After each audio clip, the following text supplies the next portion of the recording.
There was once a little boy who believed that doing his best was enough. He was not loud. He was not restless.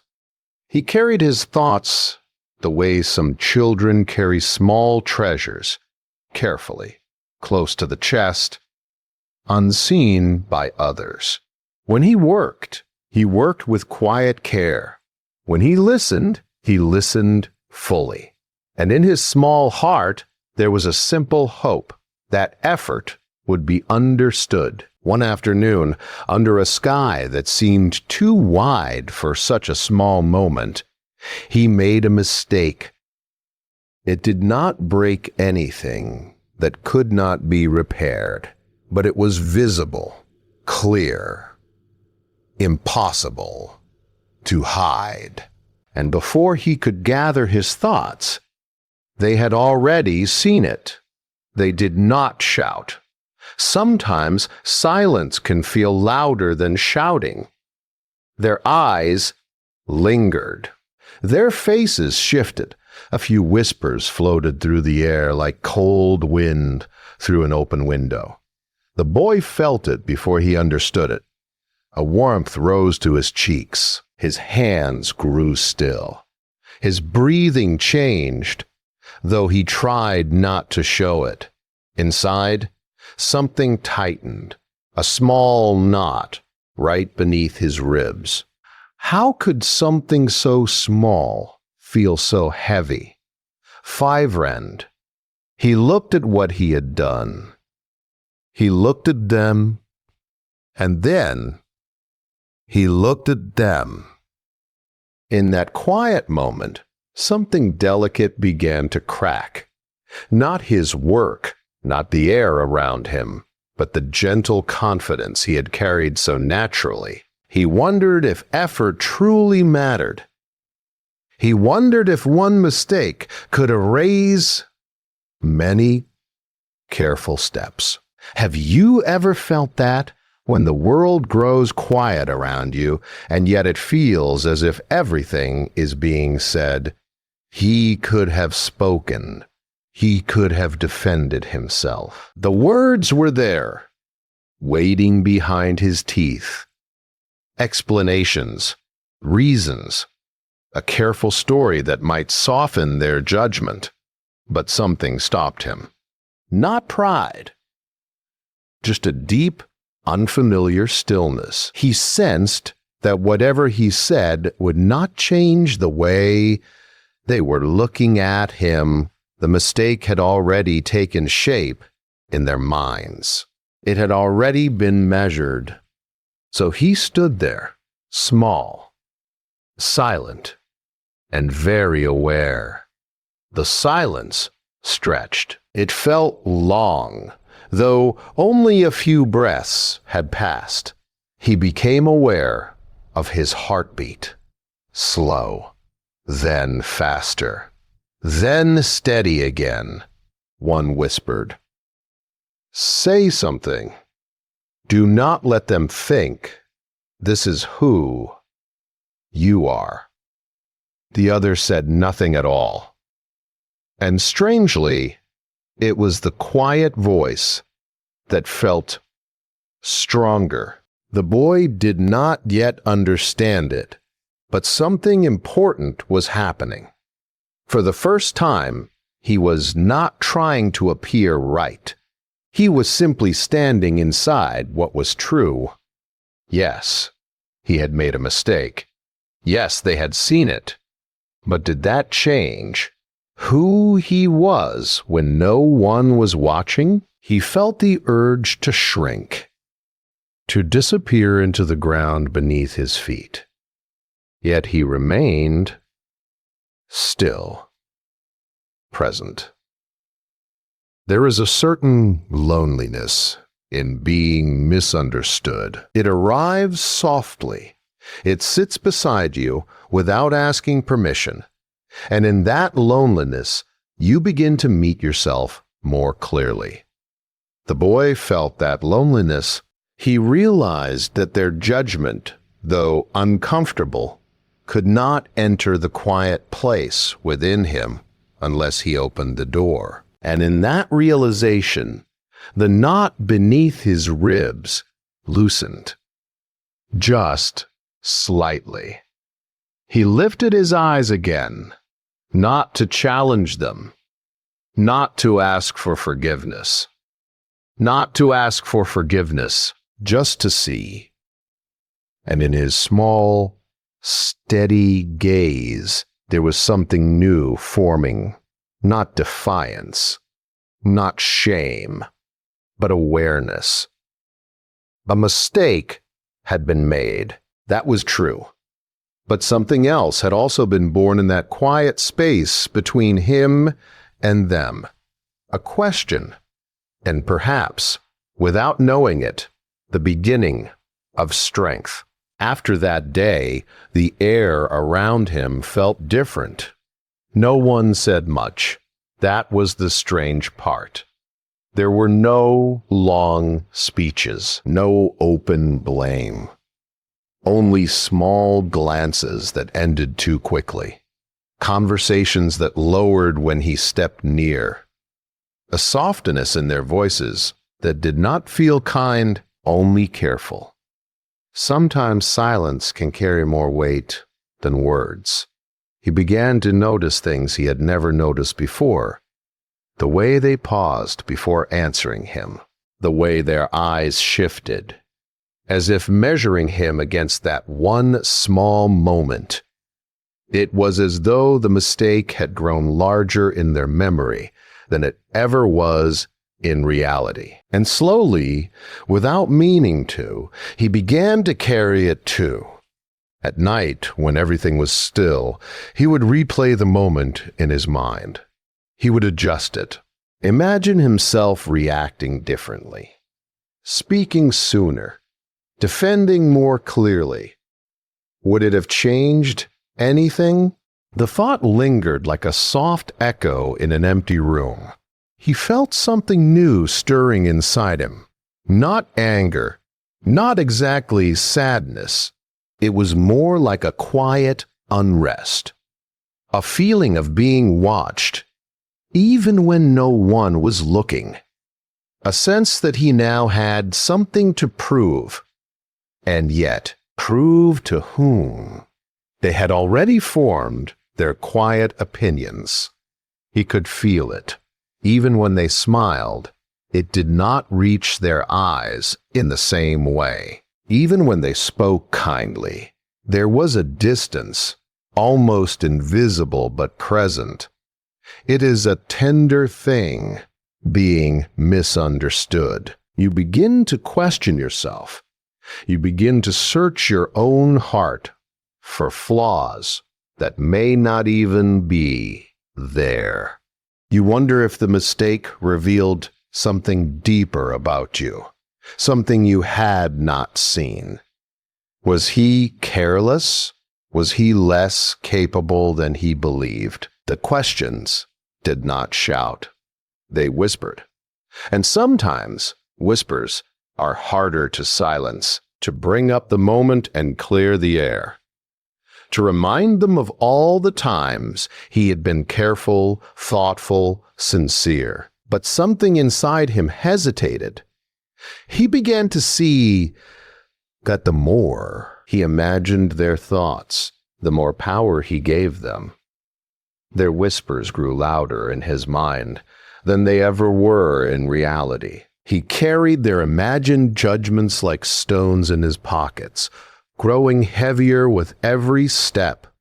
One afternoon, he caught himself watching them from a distance. They were laughing about something else, living their own concerns, moving through their own days, and suddenly he realized something simple.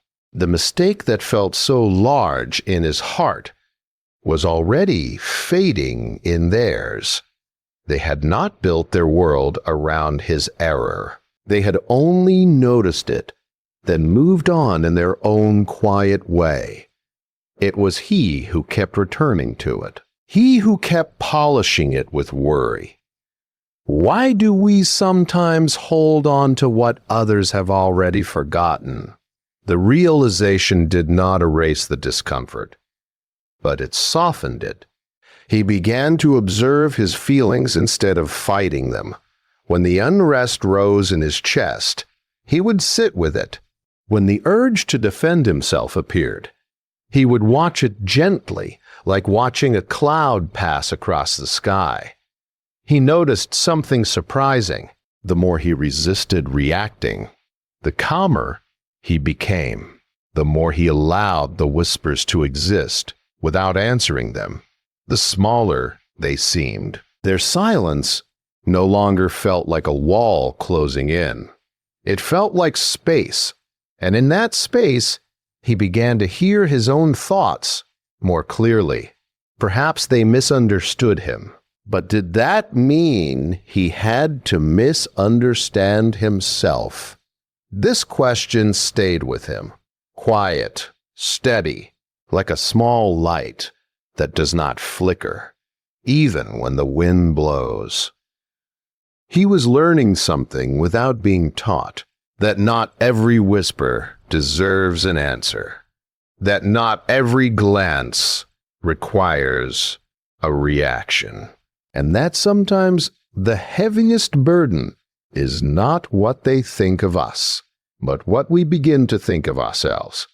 So he continued to walk gently through his days, not louder, not rapper, just more aware. And in that awareness, something within him was beginning to grow stronger than the whispers in the air. There came a quiet morning when he felt the difference. Nothing outside had changed. The same faces, the same soft movements, the same unspoken distance that sometimes lingered in the air. And yet, inside him, something was settling. He noticed it first in his breathing. It was slower now, not forced, not heavy, as if his heart had decided it no longer needed to race to keep up with imagined judgments. He still remembered the mistake. Of course he did, but it no longer burned. It rested in his memory like a closed book on a shelf, present but no longer open. They still had their glances, their pauses, but he began to see them differently. He began to understand that people often look through the lens of their own fears, their own doubts. Sometimes their silence has very little to do with us at all. This realization did not make him proud. It made him calm. There is a quiet strength that grows when you stop trying to correct every misunderstanding, when you stop reaching out to adjust how others see you, when you begin to trust that who you are does not change just because someone else has formed a small opinion. He started to feel that strength. One afternoon, he heard them speaking again in low tones. He sensed that familiar shift in the air. The old version of himself would have leaned closer, listened carefully, measured each word for hidden meaning. But this time, he did not. He continued what he was doing, not because he did not care, but because he cared about something deeper. He cared about the quiet inside him. It is not easy to choose silence when your name may be carried in whispers. It is not easy to remain steady when you feel unseen or misunderstood. The urge to step forward, to explain, to defend, it can feel overwhelming. He felt that urge rise again, soft, familiar. And then he watched it. He did not push it away. He did not obey it either. He simply noticed it. In that small pause, something powerful happened. The urge lost its sharpness. It softened. It passed. And he remained. Have you ever noticed how strong a wave feels until you stand still and let it move around you? He was learning that reactions often come quickly, like sparks, but restraint is slow. It requires trust. Trust that you do not need to answer every doubt. Trust that time reveals more than argument ever could. He began to see that his silence was not weakness. It was choice. A quiet choice to protect his dignity. A quiet choice to let his actions speak over time. A quiet choice to respect himself enough not to beg for approval. And something changed in the way he carried himself. His shoulders felt lighter, his gaze steadier. When he spoke, his voice was calm, not hurried by the need to prove anything. They noticed it too, though they did not say so. There is something unmistakable about a person who is no longer trying to be defended. A certain stillness, a certain grounded presence. He was no longer shrinking under their glances. He was simply present within himself. The mistake had not disappeared. It had transformed. It had shown him the space between feeling and reaction. The space where choice lives. His worth did not rise and fall with their opinions. His value did not tremble because of one imperfect moment, and perhaps most importantly, his peace was too precious to trade for temporary approval.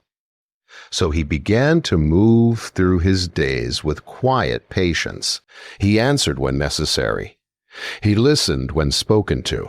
But he no longer chased the invisible shadows of what they might be thinking. He let them think. And in doing so, he kept something sacred, untouched. His inner calm, and in that calm, without raising his voice, without demanding to be understood, he became stronger than the whispers that once unsettled him. Time passed in the quiet way that time always does. No announcements, no grand turning point. Just small days folding gently into one another. And within those days, the boy continued to carry himself with that new stillness he had discovered. The whispers grew softer, or perhaps they stayed the same, and he simply stopped leaning toward them. It is hard to tell which changes first, the world around us, or the world within. He no longer replayed the mistake at night. When it appeared in his thoughts, it felt distant, almost tender. Like remembering the fall from childhood that once hurt deeply, but now only reminds you that you learned to stand again. There is a quiet beauty in seeing your past without flinching. One evening, as the light faded slowly, he sat alone and thought about that day, the day everything had felt heavy. He remembered the heat in his cheeks, the tightness in his chest, the long silence that seemed to stretch forever. And he noticed something simple. If that mistake had never happened, he might never have discovered the strength of not reacting. He might never have felt the difference between defending himself and respecting himself.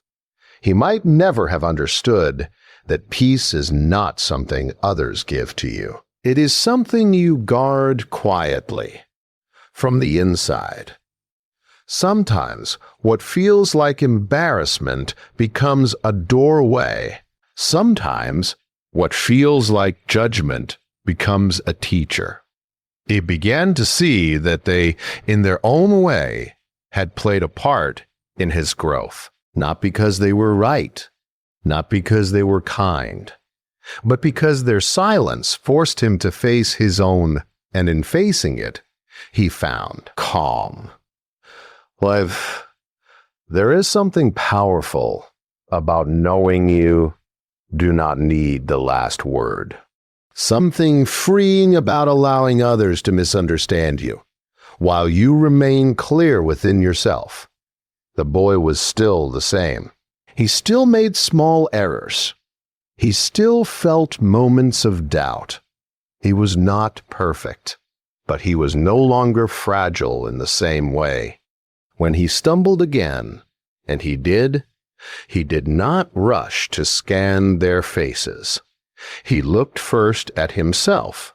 Was the mistake real? Yes. Could he learn from it? Yes. Did it define him? No. And that quiet no became a steady foundation beneath his feet. They continued to speak in their low voices from time to time. People always will. But their words no longer felt like arrows. They felt like distant sounds carried by the wind. He had discovered something more lasting than approval. He had discovered composure. And composure is not loud. It does not demand attention. It does not try to correct every rumor or silence every whisper. It simply stands calm and rooted. In that calm, he felt taller, not in body, but in spirit. He understood now that reacting quickly might bring a brief sense of relief, but restraint brings something deeper, a quiet pride, a soft dignity, a sense that you belong to yourself, not to the shifting opinions around you. As the years moved gently forward, the memory of the mistake became smaller and smaller. Not because it vanished, but because he had grown larger around it. Is that not how strength is formed? By avoiding errors, but by avoiding errors, but by meeting them without losing yourself. And so the little boy, who once stood small beneath silent judgment, learned that silence itself can be a shield, not a wall to hide behind, but a space to stand within. He did not become louder. He did not become harder. He simply became steady. And in that steadiness, there was peace, a quiet, unshaken peace that did not depend on being understood, a peace that remained even when the world chose to whisper.